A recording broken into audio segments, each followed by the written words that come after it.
Bom, pessoal, então na última aula a gente falou um pouquinho sobre o conceito, né, dos materiais propriamente dito, tanto das estruturas de concreto, ou concreto propriamente dito, assim como falamos um pouquinho sobre o material aço.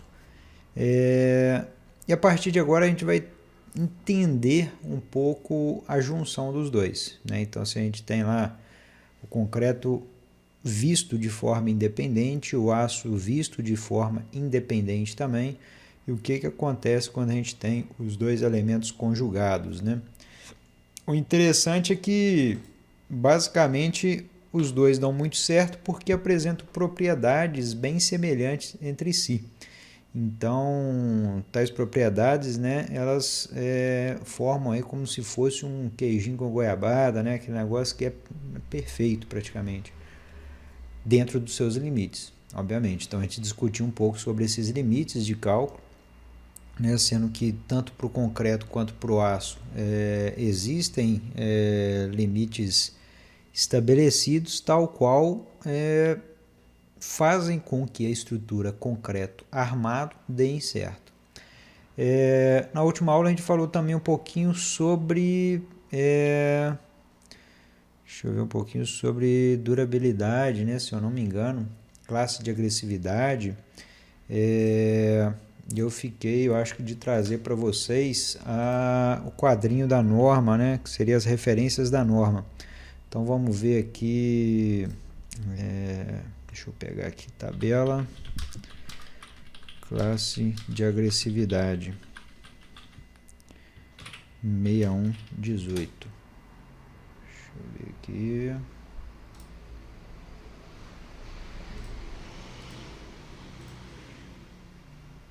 Vou colocar aqui o whiteboard. Beleza. Boa noite.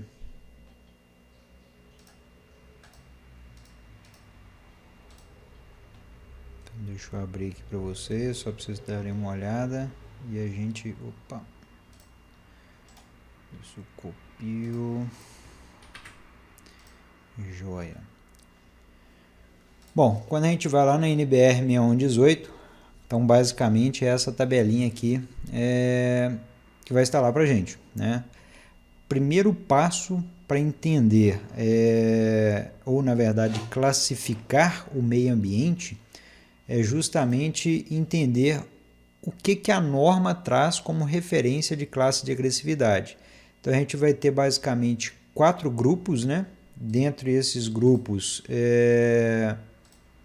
nós temos aí as classes de agressividade do meio à estrutura crescente. Então vem desde a classe de agressividade fraca até a classe de agressividade muito forte.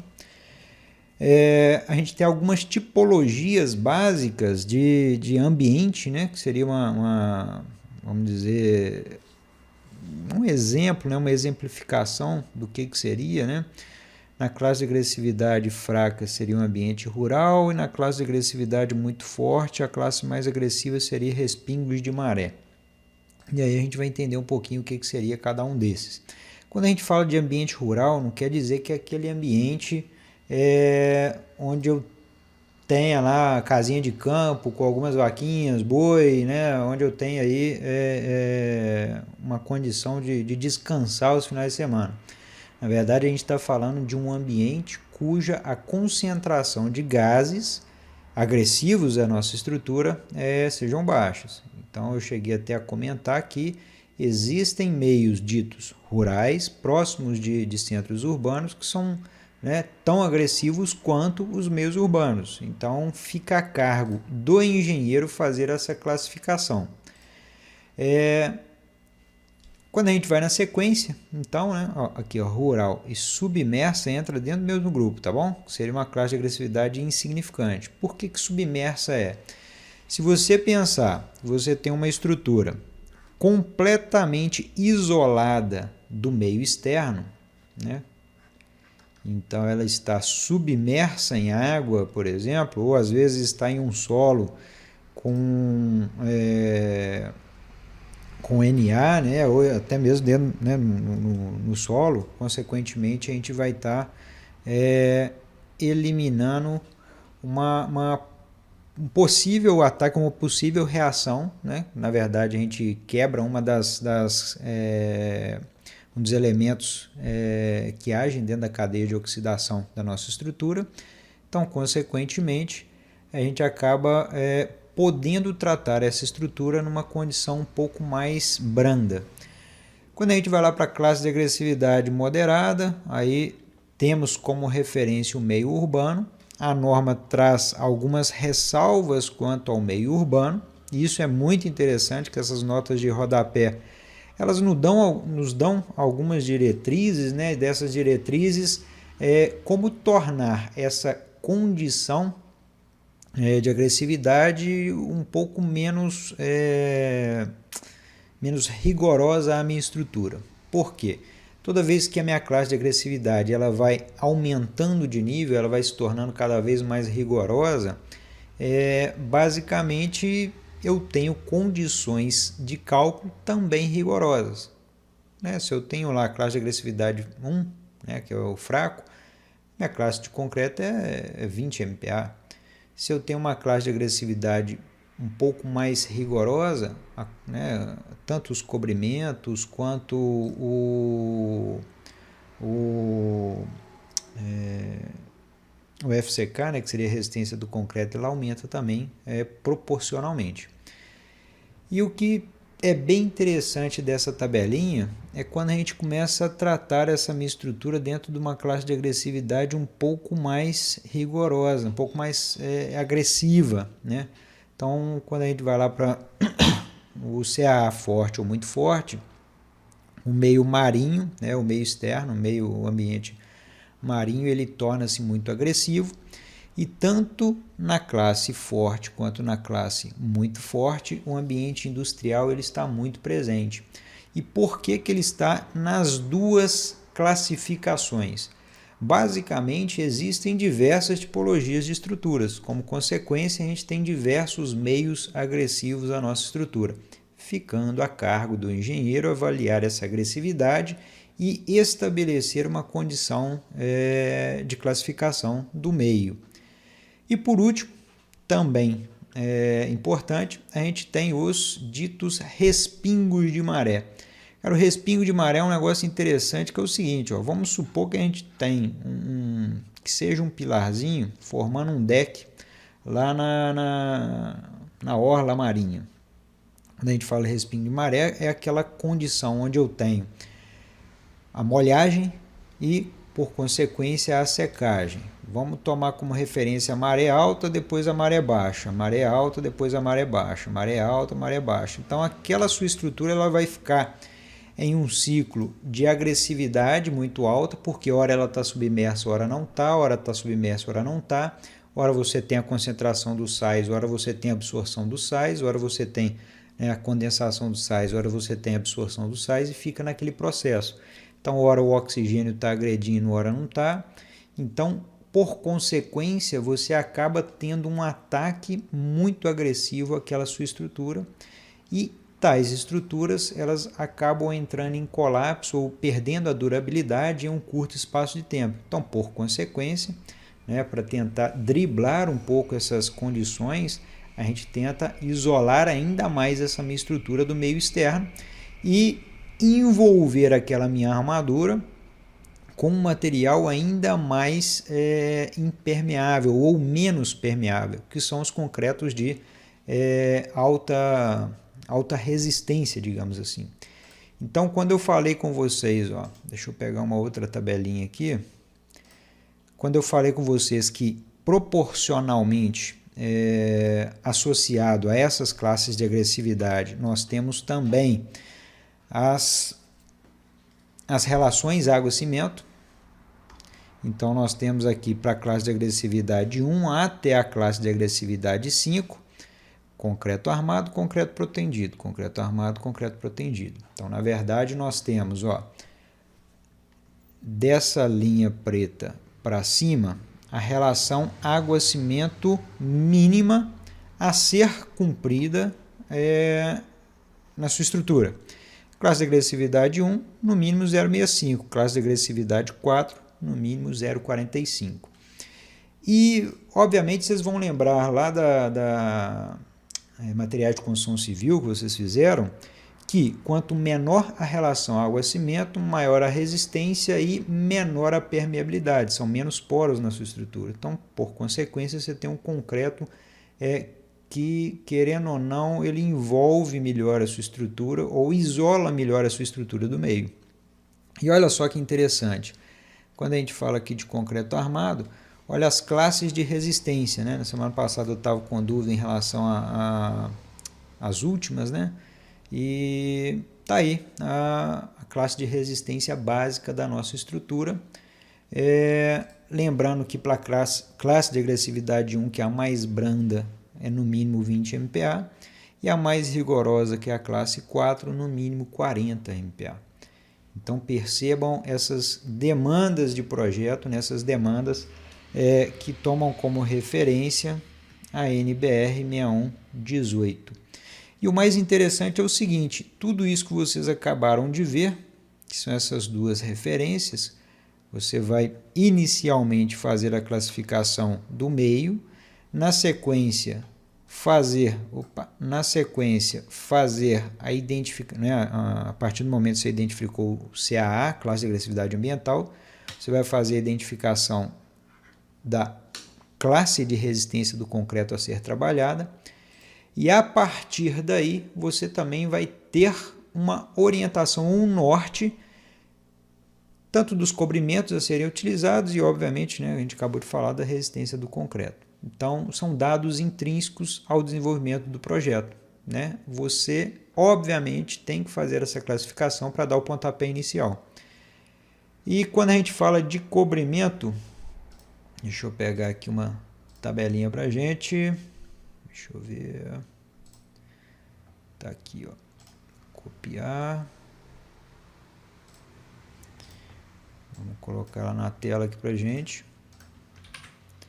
Quando a gente fala de cobrimento, a NBR 6118 ela vai trazer como referência os cobrimentos mínimos. Então, esses cobrimentos é o mínimo, obviamente, que você tem que utilizar em projeto, exceto para algumas condições onde a norma estabelece algumas possibilidades de trabalhar com cobrimento um pouquinho menor, né? Uma vez, talvez utilizando um concreto de maior classe de resistência mecânica versus ao que é exigido como mínimo. Tem algumas ressalvas. Aí é uma aula de durabilidade que a gente pode até fazer uma correlação com a norma americana, com o Eurocode, que é bem interessante, como que eles tratam a classificação dos meios, né, lá fora. Só para vocês terem uma ideia, lá fora é um pouquinho diferente, né? As normas internacionais, se eu não me engano a ACI e o Eurocode também, eles tratam a durabilidade, né, a classificação do meio externo, né, que seria a classificação da agressividade no meio, de uma forma um pouco mais complexa, né, que envolve análise de diversos fatores, tem algumas ressalvas, algumas ponderações de diferentes ambientes da edificação. Só que a nossa norma, mesmo com essas, vamos dizer, essas 3 tabelinhas básicas, elas nos dão possibilidades semelhantes ou similares ao que a gente tem em outras normas. Só que o grande problema é que muitas dessas decisões ficam a cargo do engenheiro. E, obviamente, as outras normas a gente tem uma ponderação, um direcionamento muito melhor. A nossa norma deixa tudo muito implícito. E nas outras está mais explícito. E olha só que interessante, né? Uma vez então determinada a classe de agressividade ambiental, então toda vez que eu falar de CAA, vocês vão entender como classe de agressividade ambiental. Número romano 1, 2, 3 ou 4 é a classe de referência nossa. Então, por exemplo, digamos que classe de agressividade ambiental 2. O que quer dizer? Quer dizer que o nosso meio é classificado como de agressividade moderada. eu vou ter como exigência de cobrimento nominal mínimo, 2,5 para laje, 3 para pilares e vigas, e elementos em contato com o solo, 3. Pronto. O que quer dizer isso? Quando eu falo de cobrimento, o que é esses 2,5 ou o que é esses 3 de referência de cobrimento? Então, digamos que isso daqui é uma parte da seção transversal da minha viga. Estou vendo só a berolinha dela, só a quina. E digamos que eu tenha um estribo, que também chamado de armadura transversal. Está aqui. Beleza. E eu tenho a armadura longitudinal. Olha que legal. Então, quando a gente fala de cobrimento, eu estou falando o quanto de concreto eu vou deixar cobrindo a minha estrutura. Então, ó, cobrimento que a norma se refere é este daqui, ó, o C nominal. Se for para a classe de agressividade ambiental 2, vai ser para as vigas 30 milímetros ou 3 centímetros. E isso é em todo o entorno da minha estrutura. Qualquer ponto que você for analisar, o cobrimento vai ser 3 centímetros para a classe de agressividade ambiental 2. Bom, aí temos uma referência interessante que a gente pode já aproveitar e classificar alguns índices. Então, se eu pego o centro de gravidade dessa armadura longitudinal, é uma armadura superior, tá? Vocês estão vendo aqui a parte de cima da minha estrutura. Como é que eu chamo essa distância do centro de gravidade da minha armadura longitudinal superior até a região externa superior da minha estrutura, que é isso daqui. Olha só que legal. Isso são nomenclaturas básicas, tá? Que a gente vai apresentar agora. Ó, primeiro, se eu estou falando de armadura longitudinal, eu tenho, obviamente, um diâmetro longitudinal. Então, toda vez que eu falar de armadura longitudinal e falar do diâmetro longitudinal, vocês vão ver uma referência assim, ó, φL. Beleza. Todo estribo ou toda armadura transversal também vai ter um diâmetro. Então, isso daqui é o φT. Φ de diâmetro, T de transversal. Φ de diâmetro, L de longitudinal. Então, eu já tenho o diâmetro da armadura que entra para dentro dessa tela. E aqui eu já estabeleci um diâmetro dos estribos, que é o que circunda a armadura longitudinal. E eu já tenho o cobrimento nominal. Então, olha só que interessante. Essa distância aqui, olha, que eu ainda vou dar um nome para ela, é nada mais do que cobrimento nominal mais, concordam, φT, mais metade desse diâmetro longitudinal. Então, φL sobre 2. Isto daqui, gente, essa distância, eu sempre vou chamar de D'. Toda vez que aparecer em projeto algo dito D', é essa referência que a gente toma. Agora, olha só que legal também, ó. Tá aqui. Olha só que legal, vou fazer agora um outro desenho do lado. E esse desenho do lado, eu vou fazer agora uma seção completa. É uma seção que vai apresentar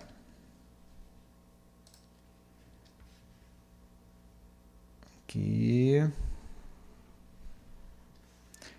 tantos estribos. Então, essa daqui é a seção completa da minha viga. Por quê? Porque aqui, obviamente, eu tenho também alguma referência. Deixa eu pegar uma linha mais grossa aqui para representar o estribo.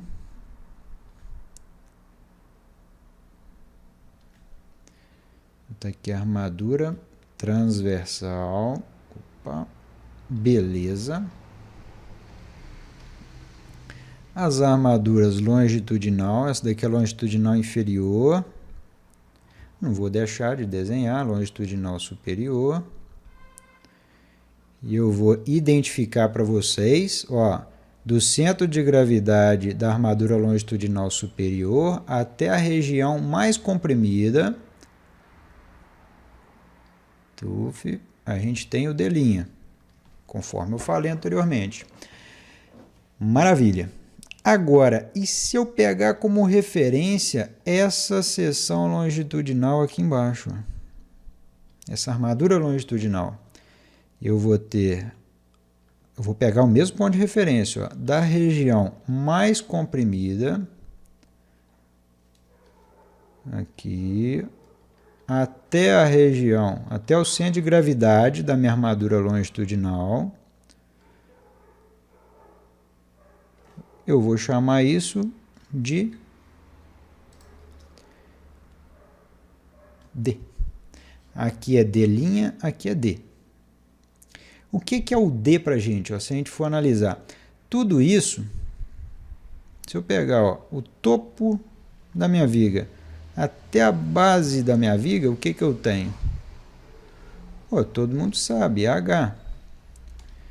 E, obviamente, isso daqui é o B, que é a largura.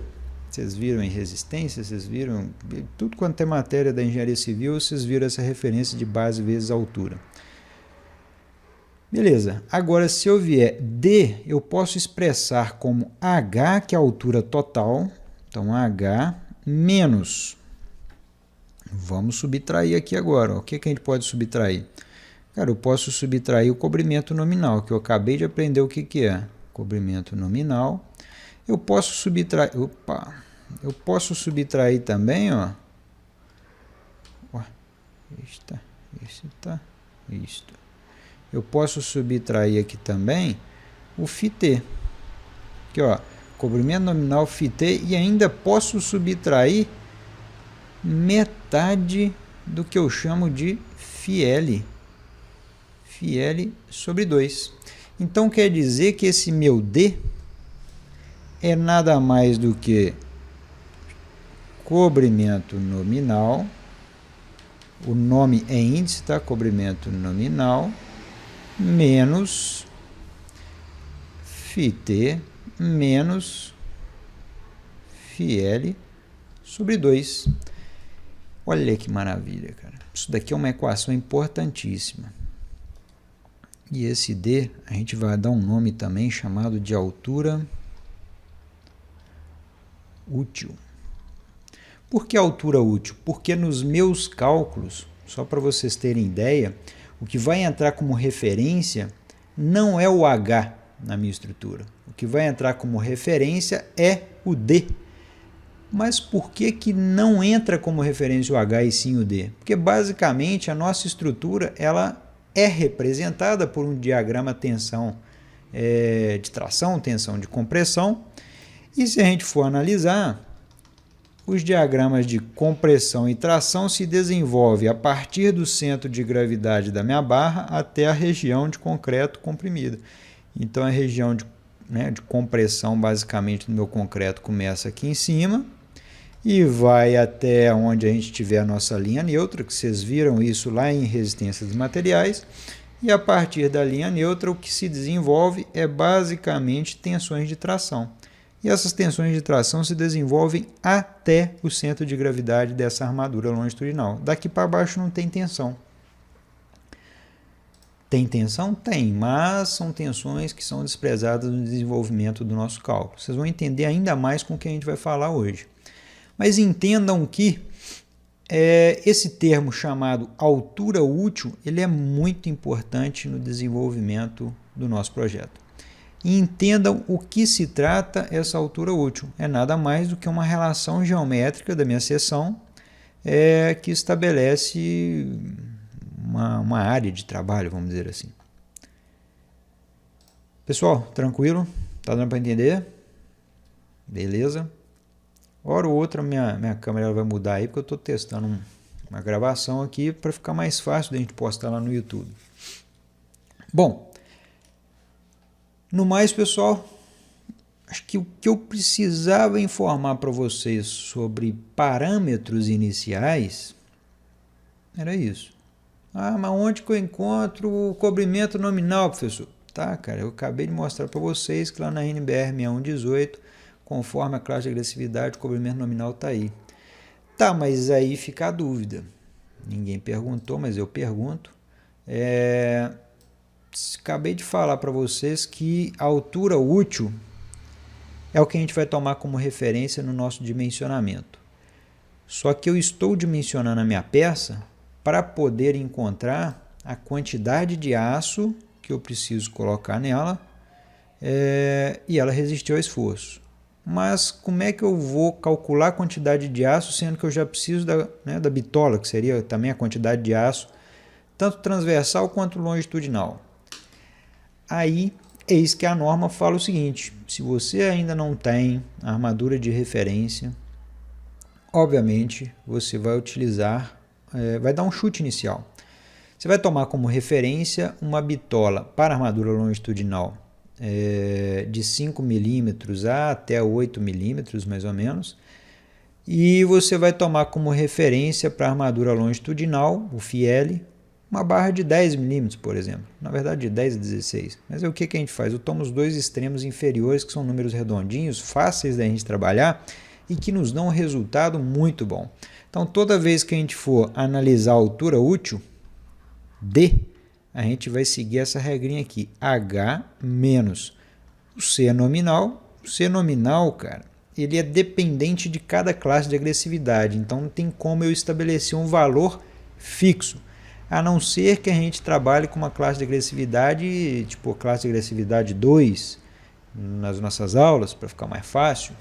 Aí a nossa classe de agressividade 2 para vigas e pilares é 3, o cobrimento nominal. Vocês vão ver que vai ficar muito mais fácil a gente começar a estabelecer algumas regrinhas para as nossas aulas.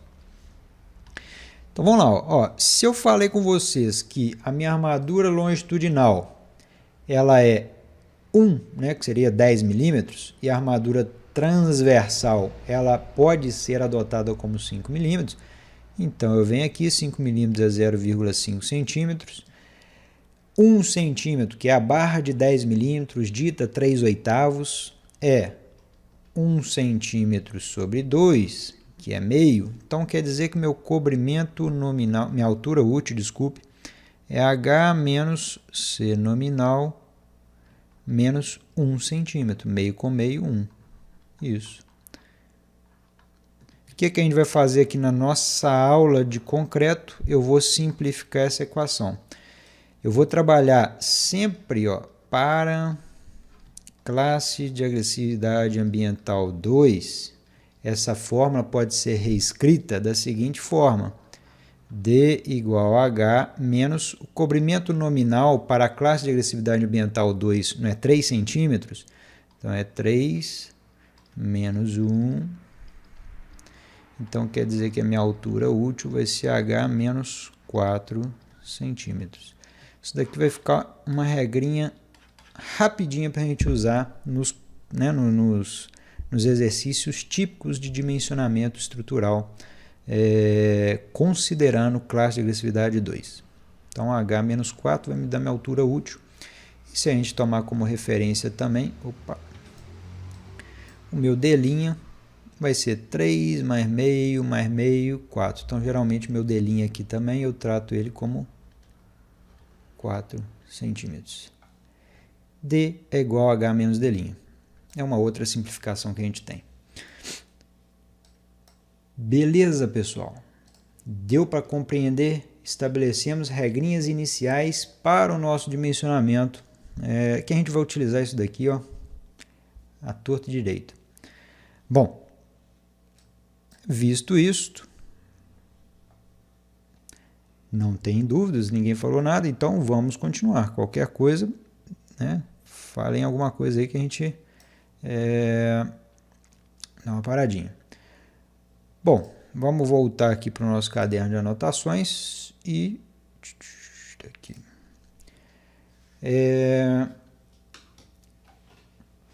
Então, visto que foi estabelecido algumas condições básicas de dimensionamento, algumas regrinhas básicas, já falamos um pouco sobre concreto, sobre aço, nada mais justo do que a gente entender como que esses elementos eles se comportam quando trabalhando aí de forma conjugada, né? E vocês vão lembrar também lá da resistência dos materiais, que se a gente tem aqui uma seçãozinha transversal, vamos estabelecer outras regrinhas aqui também. Então, ó, o que é isso daqui? Ó? Aliás, deixa eu até desenhar de novo para ficar mais fácil a compreensão, que às vezes já está na minha cabeça pronta e fica fácil, né? Perceba que vocês estão enxergando uma viga aqui de frente, ó. Então, aqui é a base. Aqui é a altura.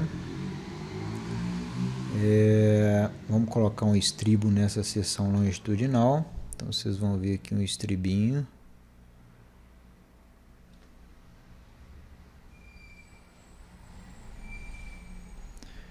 Vocês estão vendo também uma armadura longitudinal, ó, que é essa daqui. Esta. Show de bola. Agora, se eu pegar essa viga e olhar ela de lado, né? Aqui vocês estão vendo de frente, eu vou olhar ela de lado. Vou fazer aqui um risco. Na verdade, aqui é a minha referência. E aqui também minha outra referência. De lado, obviamente, a gente vai enxergar uma armadura longitudinal, que é o centro de gravidade dela está aqui, eu vou representar por um risco.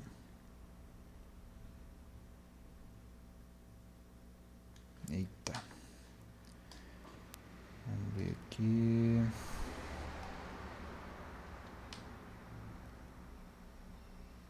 Bom, beleza, ficou mais fácil, né? Quando eu falo de AS, que eu vou chamar isso daqui de AS, ó, lembrem que isso daqui tudo é minha altura, ó, tá? Ó, minha altura vem daqui até aqui embaixo, H.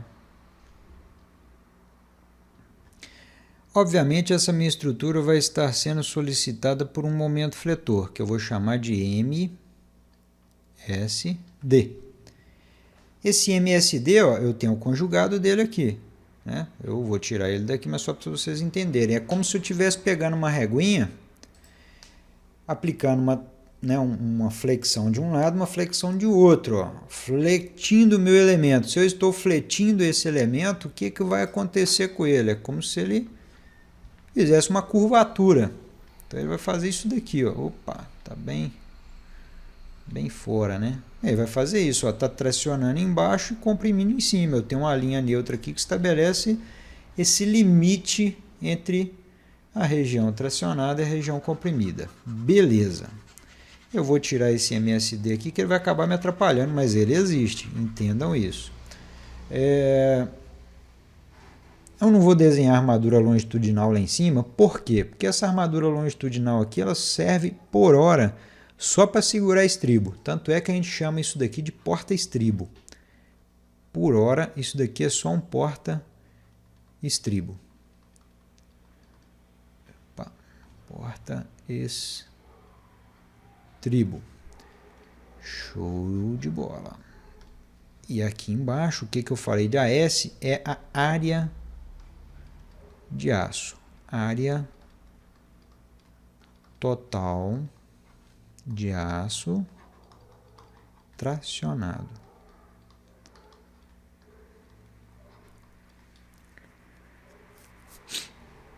Por hora eu não vou nem vou dar nome aqui em cima para esse aço superior. Já vou adiantar, a gente chama aquele aço superior de AS' quando ele tem alguma função estrutural. Por exemplo, quando o aço que está na área comprimida, ele trabalha a compressão, então de fato eu dou um nome para ele, ele vai chamar S'. Quando o aço não tem função estrutural nenhuma, né, não necessariamente todo aço que está na parte superior da minha estrutura, ele é um aço que é demandado, né, um aço que está ali porque ele tem que estar ali mesmo, resistindo a alguma coisa.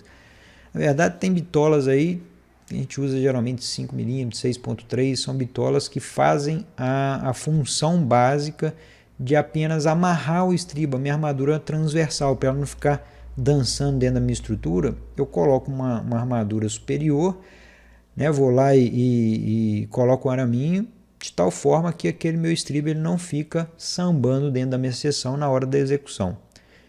Beleza, mas não é o caso, a gente está ainda na situação básica onde o aço superior é um porta-estribo, não tem função nenhuma, né? Não trabalha. Beleza. Bom, dado o nome aos bois, vocês vão lembrar, obviamente, que toda estrutura solicitada a flexão vai ter uma linha chamada linha neutra, onde essa linha neutra subdivide a minha área tracionada da área comprimida. Que beleza! Olha. Então quer dizer que tudo que está aqui em cima está comprimido e tudo que está aqui embaixo está tracionado. É sempre assim? Não necessariamente. Porque vai depender da magnitude desse esforço MSD.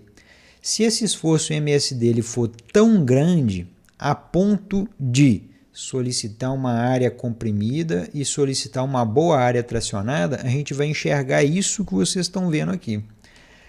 Porém, deixa eu voltar aqui. Só voltar para cada pontinho. Pronto. Bom, já deu. Então aqui eu apago. Só que vamos dizer que esse MSD ele é pequenininho, né? Eu estou solicitando a minha estrutura muito pouquinho, então por consequência a minha linha neutra está aqui embaixo, ó. Vou fazer até uma linha contínua para ficar mais fácil da gente apagar. Então vamos fazer uma linha só aqui do lado de fora. Então digamos que minha linha neutra ela está aqui. Se minha linha neutra está aqui, quer dizer que tudo que está aqui para cima é área comprimida. Então o aço, para essa situação onde o meu esforço de tração, né, meu esforço de flexão, ele é muito pequenininho, quer dizer que a minha estrutura de aço dentro da minha viga não está trabalhando nada. Não é isso? Só a área de concreto, só aquela área da minha seção transversal como um todo é que está sendo solicitada e a compressão. Voltando, conforme eu falei para vocês, se eu tenho um esforço de flexão muito pequenininho, tá sem som.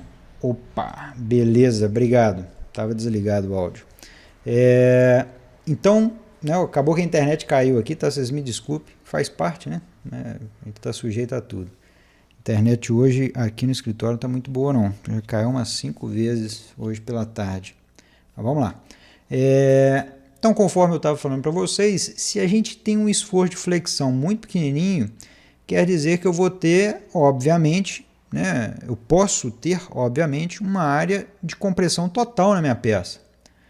À medida que eu vou aumentando esse esforço de flexão, pode ser que essa minha linha neutra ela vai subindo.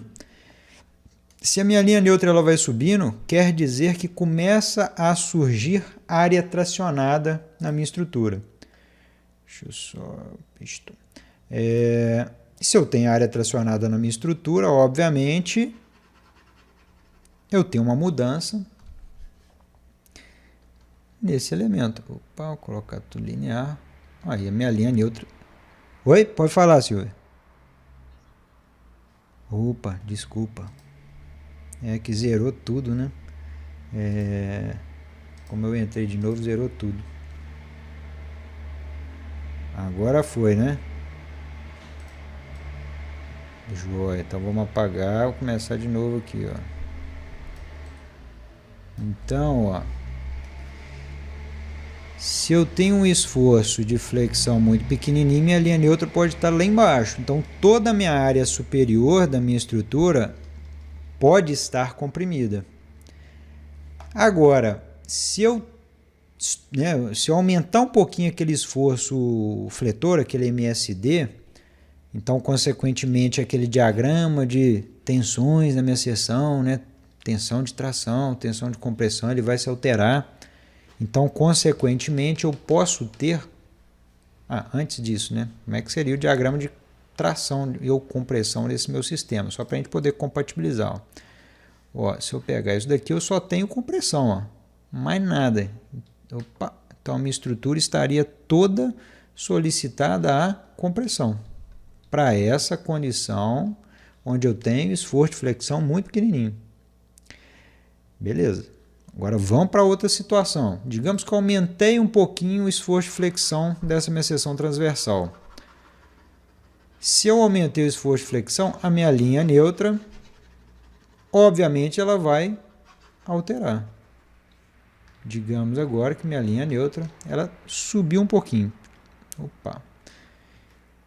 Se ela subir um pouquinho, então tudo que está aqui para cima é área comprimida, tudo que está aqui para baixo é área tracionada.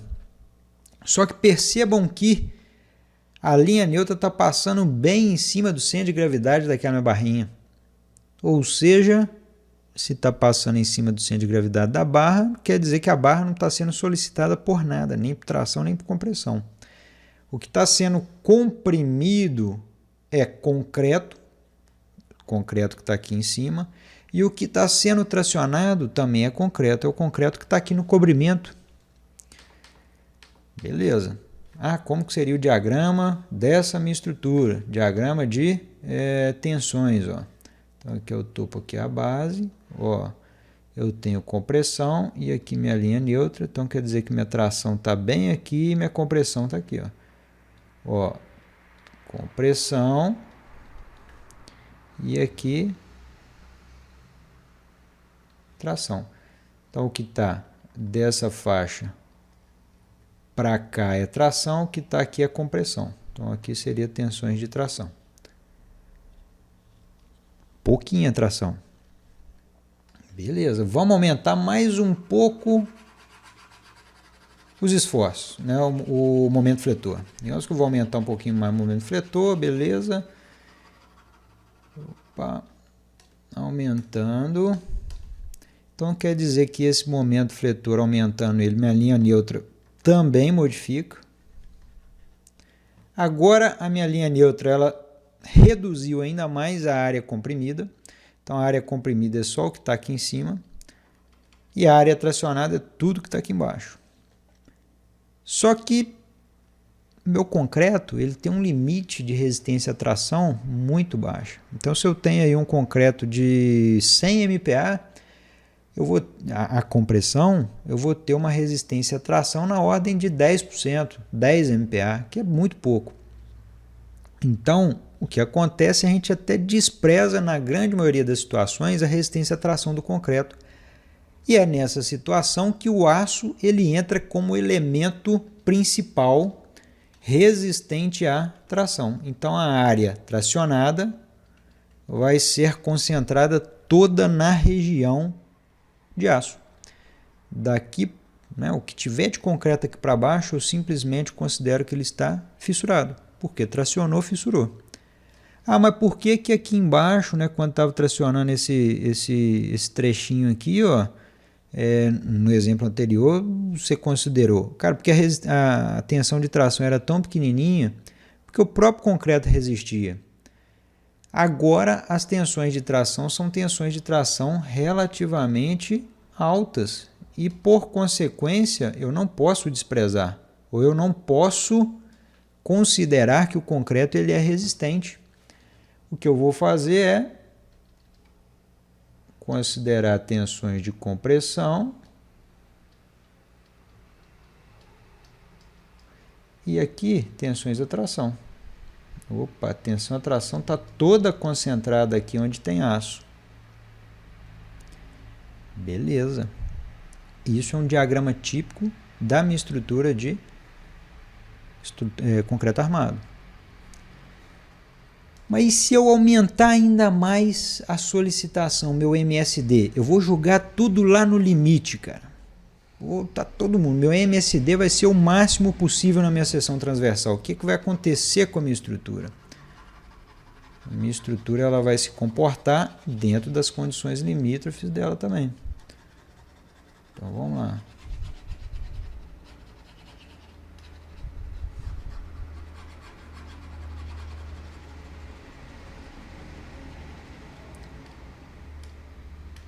Aumentei meu MSD, minha linha neutra sobe até o máximo que ela poderia subir. Então quer dizer que a área comprimida é isso tudo aqui. E a área tracionada é tudo que está aqui para baixo. Então minha área tracionada, vou colocar até de laranja aqui. Tudo isso está sendo tracionado. Só que eu acabei de falar para vocês que o concreto ele não resiste à tração, cara. Na verdade ele resiste. Ora a gente vai considerar uma resistência à tração do concreto, mas por hora o concreto tem uma resistência muito baixa à tração, a gente não vai considerar essa resistência. Se tem, vai ser a favor da segurança. Vai estar ali e você vai acabar desprezando, mas vai estar ali. Beleza, então a área tracionada e a área comprimida. Como que é o diagrama de distribuição de tensão dessa nossa estrutura? Falei com vocês que estava no limite, não era isso? Opa. Eita. Ó, aqui que é importante para a gente, ó, a linha neutra. Beleza. Linha neutra não, centro de gravidade da minha armadura longitudinal. Se está no limite, o meu concreto está no limite. Meu concreto ele começa a trabalhar de forma não linear. Lembra que os diagramas anteriores eu considerei o diagrama linear e aqui vai estar dentro da condição de 0,85 de FCD. Opa, apareceu 0,85 aqui na minha seção transversal. E aqui continua sendo tensão de tração, porém agora ele vai tomar um caráter de FYD, que é uma tensão de cálculo nossa. Ou seja, isso daqui é o nosso estado limite último. É uma condição típica de dimensionamento da minha estrutura no estado limite último, onde o concreto atua na área comprimida, obviamente, é uma área comprimida limitada, tá? Que é uma área comprimida aqui que a gente ainda vai fazer algumas considerações acerca dessa área, então não vou nem colocar parâmetros aqui ainda, que a gente vai falar de outra coisa hoje. E depois a gente vai começar a parametrizar tudo isso. Bom, eu acho que de informação básica que a gente precisava era isso. A partir de agora a gente vai entender um pouquinho como que eu pego todas essas informações que eu passei para vocês, desde a situação onde a flexão, né, o esforço fletor na minha estrutura era pequenininho, até a condição onde eu cheguei a minha viga, minha estrutura, né, que é uma viga, no limite de dimensionamento dela. Eu vou classificar, eu vou categorizar isso para ficar tranquilo o nosso entendimento. E a partir desse momento, a gente vai dar mais um passo no estudo das estruturas de concreto armado. Bom, então entendendo toda essa disposição, a gente pode falar um pouco sobre estádios. Estádios é essa categorização de todos os cenários apresentados. O nome é igualzinho, estádio de futebol, só que na verdade seria estádio, né, de comportamento da sua estrutura. Até aí, pessoal, entendido? Beleza? Conseguir enxergar esse processo, esse fluxo de trabalho da estrutura? Cara, isso é importantíssimo. Eu vou bater nessa tecla ainda um pouquinho, porque entendendo esses conceitos básicos, a gente consegue associar muitas coisas nas estruturas de concreto e facilita o desenvolvimento do estudo. Então, joia. Então, vamos lá. Quando a gente fala, então, daqueles cenários, toda aquela novelinha que eu contei para vocês, eu vou classificar em estádios. E esses estádios são subclassificados em... classificados, né? Ainda, ó, estádio 1, no qual o estádio 1 ele é subclassificado em estádio 1A e estádio 1B. Tem literatura que trata só como estádio 1, tem literatura que trata estádio 1A e 1B, depende muito do autor. Depois, estádio 2 e estádio 3. Beleza. Então vamos pegar esse primeiro grupo. Grupo dos estádios 1A e 1B. Vamos lá. Vamos fazer um outro desenho de uma seção transversal para vocês entenderem. Vou recontar a historinha para vocês, ó. Mas agora com caráter de classificação de estádios, né? Que até então vocês viram tudo de forma genérica. Opa.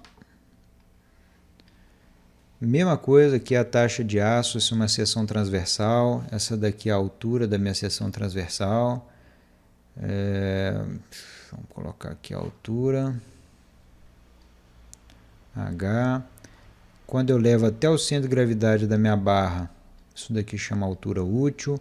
Aqui, obviamente, vai estar solicitado por um momento fletor MSD, onde esse MSD eu vou chamar de MSD1, porque é o momento fletor do estádio 1, ou seja, é aquela parcela de momento fletor capaz de gerar apenas uma condição típica na minha estrutura de concreto, que é basicamente aquela solicitação. Eu vou colocar aqui o estádio 1A e 1B, só para vocês entenderem, em forma de diagrama de tensões. Que aí vai ficar mais fácil da gente enxergar isso. Pelo menos eu acho que fica mais fácil. Qualquer coisa que não entenderem, vocês me falam.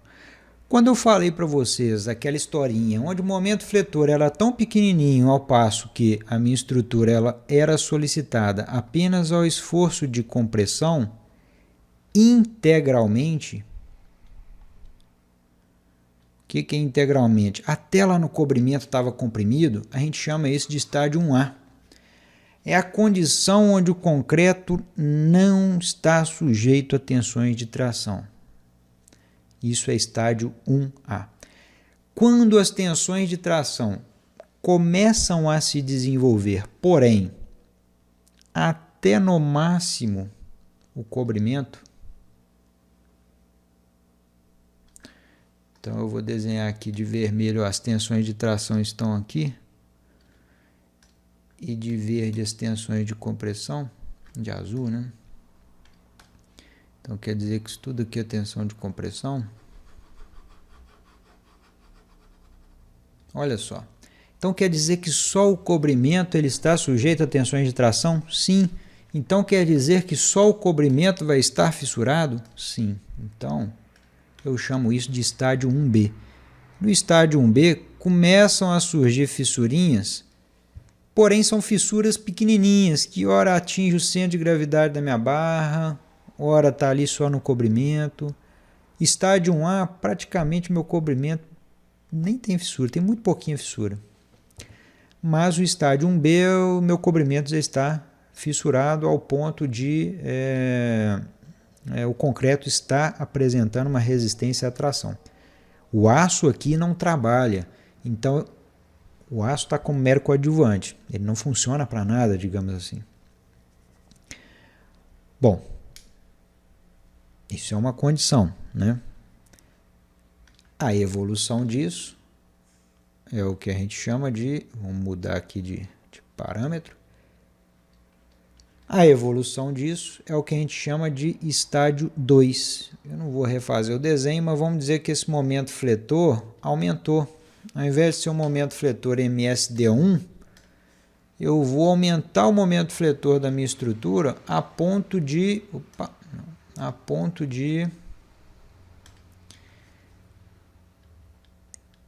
eu ter agora mais esforço de tração. Se eu tenho mais esforço de tração, perceba, minha linha neutra estava aqui embaixo antes, linha neutra no estádio 1, aí eu vou desenhar um negócio aqui, ó, que é interessante também, importantíssimo para a gente. Ó.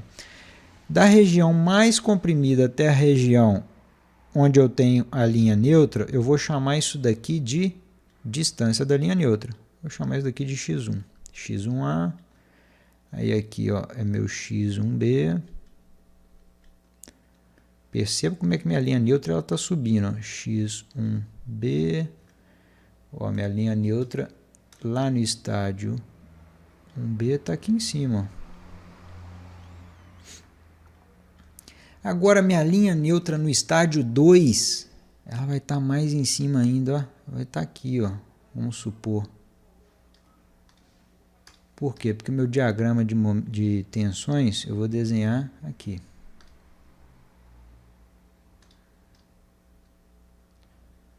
Ó, aí aqui é a tração. Então, onde está vermelho é onde está tracionado. E onde está azul é onde está comprimido. Opa, mas a gente já viu essa história lá, vimos. Só que lá eu não mostrei para vocês que essa distância aqui é chamada de x2, né? Seria a distância da linha neutra. E a minha linha neutra a gente acabou de ver que estava aqui. Olha que beleza. Percebam a evolução. Área comprimida muito maior, área comprimida reduzindo ainda mais, porém a área tracionada está aumentando. Então isso daqui é uma balança. Agora, é importante a gente falar que essa tensão no aço é σy. É uma tensão qualquer, não é a tensão de escoamento do aço. Por quê? Porque eu estou numa condição cujo aço ele está trabalhando ainda folgado. E essa tensão no concreto não é a tensão máxima de cálculo nossa, é simplesmente uma tensão de compressão. Da mesma forma que aqui é uma tensão de compressão, da mesma forma que aqui é uma tensão de compressão. Eu vou levar essa tensão de compressão ao limite, ao extremo, ao passo que eu vou levar também aquela tensão de tração ao extremo, lá na condição 3. Aí na condição 3, eu vou redesenhar aqui, que é a condição do estádio 3.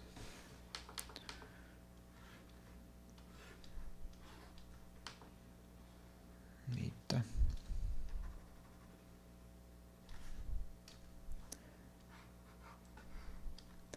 E onde esse momento fletor agora passa a ser considerado MSD 3.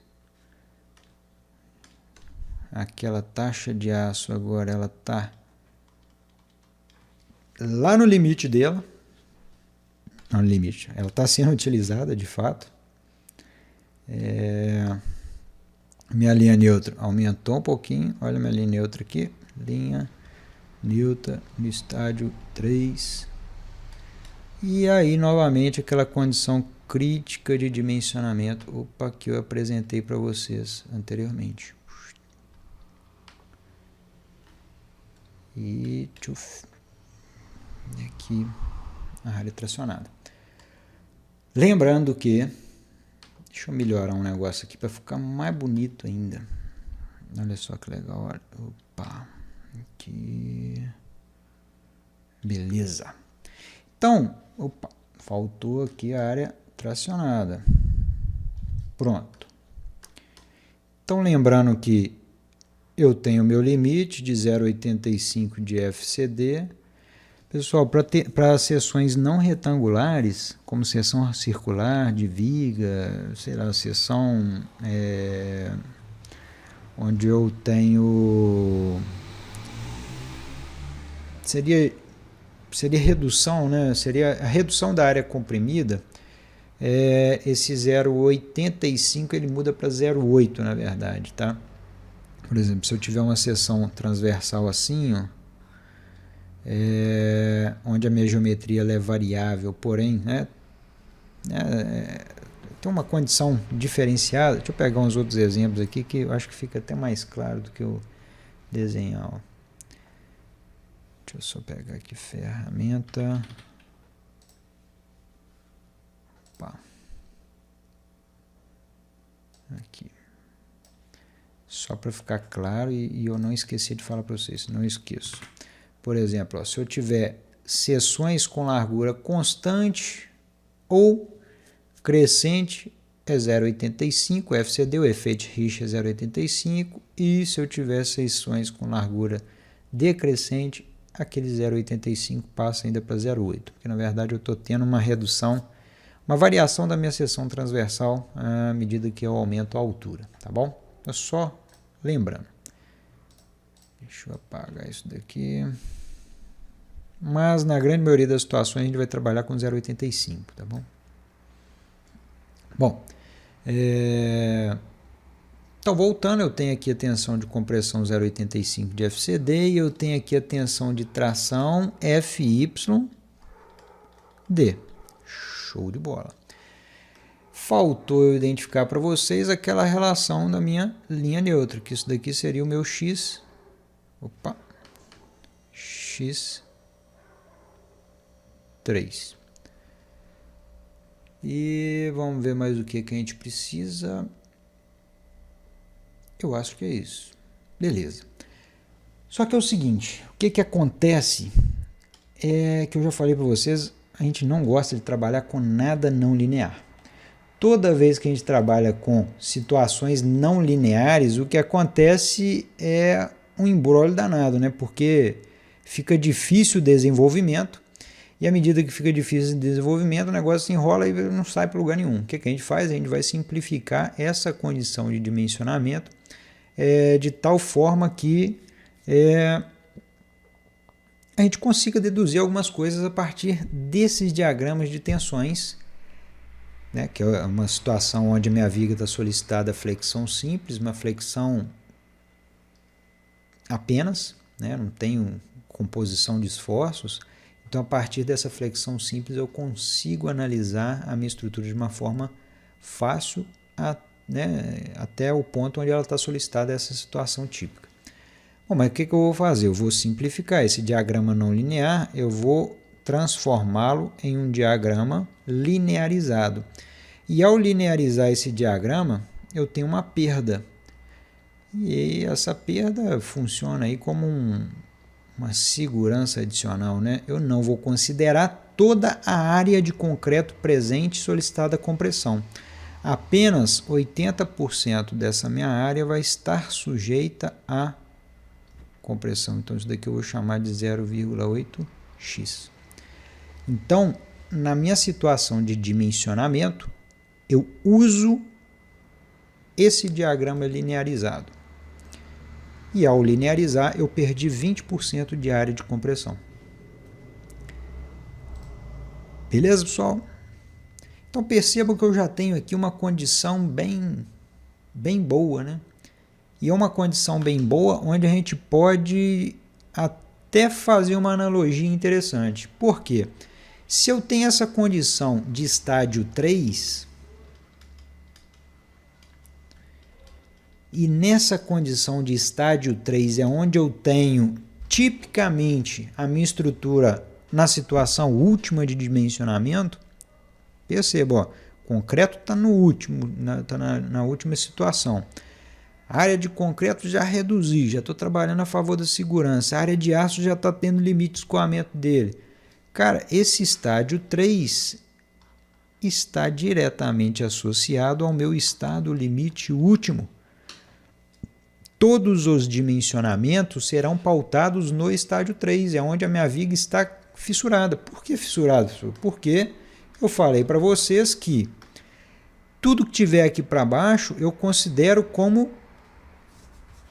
não está funcionando para nada. Concreto, para nada não, desculpe. Concreto ele está protegendo o aço. Então, da linha neutra para baixo, o concreto ele protege o aço, mas o que sobra, o que já protegeu, o que não está protegendo é peso morto, é peso próprio. Eis aí que as estruturas de concreto armado têm um peso próprio muito grande. Por quê? Porque eu tenho uma área considerável de concreto sendo desprezada, que ela está toda fissurada. São fissuras dentro dos limites de fissuração? São fissuras que a gente praticamente não vê? Mas são fissuras que comprometem a resistência da minha seção transversal, ao passo que eu nem considero ela no meu dimensionamento. Então, ó, no estádio 3 está tudo fissurado daqui para baixo. No estádio 2, que eu esqueci de falar, ó, a fissura já alcançou a linha neutra, minha linha neutra não estava aqui, então está tudo fissurado aqui para baixo. Tanto é que o diagrama de resistência ao esforço de tração é simplesmente lá no centro de gravidade da minha barra de aço.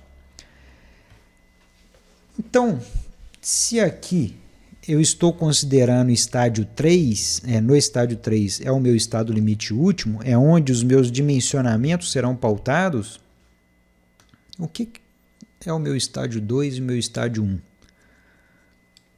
Basicamente, meu estado limite de serviço. Então, todas as minhas verificações de flecha, vibração, abertura de fissuras, elas estão presentes no estádio 2 ou estádio 1. Estádio 1, você vai ter muito concreto sobrando e pouco aço sendo utilizado, ou nenhum aço sendo utilizado. No estádio 2 é onde você tem a sua peça fissurada, perde inércia, né? Aí a gente vai trabalhar com inércia equivalente e tudo mais, mas ainda assim a sua estrutura está dentro de uma condição de linear elasticidade. Está aqui o seu diagrama, o diagrama linear elástico. Na verdade, linear, né? Elástico nem tanto. A gente tem muitas deformações plásticas. Mas o seu diagrama é um diagrama linear, da solicitação de tensão de compressão e também no aço. Então, as verificações de estado limite de serviço serão pautadas ou presentes no estádio 1 e estádio 2. E sempre que a gente falar de dimensionamento, nós estamos falando de estado limite último. Pode ser que a minha peça esteja dimensionada para chegar no estádio 3, mas esteja trabalhando ou sempre trabalhe no estádio 2, por exemplo, ou no estádio 1. Porque eu não tenho que atender os serviços, eu não tenho que atender poucas deformações, poucas vibrações e tudo mais. Então pode ser que a minha peça esteja superdimensionada, mas ela está superdimensionada prevendo uma condição possível de solicitação máxima, mas que pode nunca ocorrer. Esse é o princípio de dimensionamento das nossas estruturas. Até aqui a gente falou só de tensões. A gente ainda vai falar de deformações, mas eu vou deixar para amanhã. Até agora, tranquilo, pessoal? Beleza? Tem um negócio interessante que dá para eu falar com vocês, que é o seguinte, cara. A gente acabou de ver, né? Então tá, minhas peças em estado limite de serviço, beleza, dentro do estádio 1 e estádio 2. Falei para vocês, o estado limite último, minha peça está bem fissurada, né? Da linha neutra para baixo. E eu falei para vocês que o concreto dessa linha neutra para baixo é um concreto praticamente perdido, né? Porque o que eu preciso para poder envolver o aço está só aqui no comprimento, cara. Agora esse concreto aqui é peso morto pra caramba. E peso na minha estrutura cara, é carga, né? Está sendo solicitado ali, carga não serve para nada e está reduzindo o vão, consequentemente. Então, é isso que surge o princípio muito interessante, que é pautado nesse... Eis que surge algumas sessões que é pautada nesse princípio, que é o seguinte, ó, se eu tenho uma viga retangular, quase quadrada, né, praticamente, e eu falei para vocês que, bom, vou ter aqui um porta-estribinho, às vezes até uma armadura longitudinal que funcione para alguma coisa. Aqui também eu tenho uma armadura longitudinal, digamos que eu tenho estribo envolvendo, mas não vou desenhar agora, vocês vão entender o porquê. E minha linha neutra está aqui, ó. Cara, então quer dizer que daqui para baixo não serve para nada o concreto. Desculpe, serve para pouca coisa o concreto. Por que pouca coisa? Porque serve para envolver o aço aqui, ó. Cara, se eu garantir com que esse aço ele esteja envolvido por concreto, tá bom demais, porque ele está protegido. E esse restante de concreto fissurado aqui em cima? tá tudo fissurado, ó. Tá tudo fissurado. Vou arrancar fora. Vamos tirar fora esse concreto de tal forma que eu trabalhe com o mínimo possível de concreto aqui na minha seção transversal e o meu estribinho ele toma uma proporção um pouco diferente. Ó. Eu vou, sei lá, fazer um estribinho assim, porque eu ainda tenho que resistir ao cisalhamento, tá? E o estribo é quem resiste aos esforços cortantes. Rapaz, então isso daqui é uma seção I de concreto armado. Isso. Então isso daqui, ó, eu posso arrancar fora. Eu tiro fora, já que é concreto inútil. Eu estou tirando o peso da minha estrutura, estou tirando carga e estou tornando essa minha estrutura mais eficiente. Pronto. Esse é o princípio de funcionamento das vigas I, da viga T. Cadê? Eu desenhar uma viga T aqui, que é a mesma coisa. Por que a viga T funciona? Porque ela toma como referência esses mesmos princípios. Ó. A área de compressão vai estar aqui, ó, no que a gente chama de mesa. Então, ó, geralmente minha linha neutra fica bem próxima do fundinho da mesa. E aquela armadura longitudinal ela vai estar aqui, escondidinha ali embaixo. Às vezes uma camada, 2 camadas. Mas de tal forma que ela esteja protegida e ainda resistindo aos esforços de tração que porventura surjam na minha estrutura. E a área de concreto, que é a área de compressão, está ali também, cara. E olha só a quantidade de peso morto que eu eliminei da minha estrutura só fazendo essa consideração de geometria mais eficiente, digamos assim. Bom, obviamente que se a gente for fazer uma estrutura moldada em loco, com seção T, seção I, o armador vai te matar, né? Na verdade, isso daqui são estruturas típicas de pré-moldado, onde você tem um controle de forma, tudo muito bem elaborado, muito bem feito, em canteiro, em pátio industrial, né? A estrutura pré-moldada, a gente consegue fazer isso daqui muito bem. Quando a gente vai para as estruturas moldadas em loco, são as edificaçõezinhas, cara, não tem jeito, vai ter que ser as estruturas típicas, seções retangulares e tudo mais. Bom, aí vem também aquela situação, vocês já ouviram falar da laje nervurada, vamos aproveitar, a gente tem uns minutinhos. Laje nervurada é isto daqui escrito, é esse conceito escrito, cara. Por quê? A gente calcula as lajes como vigas largas, vigas geralmente de 1 metro. Só que as lajes nervuradas eu vou trabalhar com vigas cuja eficiência da seção é muito maior, que eu elimino a área de concreto, por consequência eu consigo reduzir o peso da minha estrutura e alcançar vãos maiores com uma maior rigidez do meu elemento estrutural. Então, o princípio das lajes nervuradas tomam como referência as vigas de seção T. Bom, pessoal, então perceberam que a partir de agora a gente está entrando de fato no mundo do concreto armado, né? Até então a gente viu muito de forma muito genérica, mas a partir de agora a gente começa o concreto armado ele começa a tomar forma, começa a tomar referências e cada vez mais ele vai ficando plausível, né? Vocês vão ver que nada é por acaso, tudo que vocês viram até então é aplicável aqui dentro dessa tecnologia. Pessoal, dúvidas que a gente pode esclarecer? Vamos aproveitar aí o momento.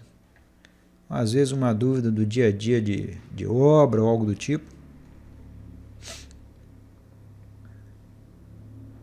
Nada não? Tranquilo? Bom. Oi, pode falar.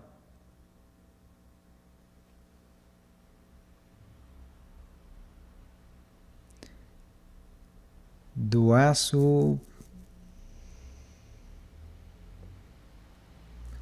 seria o cobrimento, por exemplo, 3 centímetros. Sei lá, eu tenho aqui cobrimento para minha viga de 3 centímetros, então seria os 3 centímetros. Não sei se essa que era a pergunta. Isso, porque na verdade aquele cobrimento que a gente falou lá no início, ele circunda toda a sua estrutura, toda ela. Se você tem uma estrutura qualquer que seja, ela tem que estar coberta, no mínimo, por aquele cobrimento nominal. Tá bom? Bom, pessoal. Nada. Bom, pessoal, então é isso. Amanhã a gente vai começar a falar sobre deixa eu ver aqui, domínios de deformação. Cara, domínios de deformação é bem interessante, que é tudo isso que vocês viram, porém dentro da condição de deformação da minha estrutura. Lembra que eu falei para vocês que o aço tem uma deformação limite de 10 por mil, o concreto 3,5 por mil, né, de 2 a 3,5 por mil. Então amanhã a gente vai colocar isso em diagramas de deformação e a partir daí a gente começa a desenvolver toda a teoria, todos os cálculos, né, propriamente dito, as equações das estruturas de concreto armado, que vai ser utilizada aí, que serão utilizadas aí largamente nos nossos estudos. Bom, então amanhã a gente encontra aqui novamente. Beleza?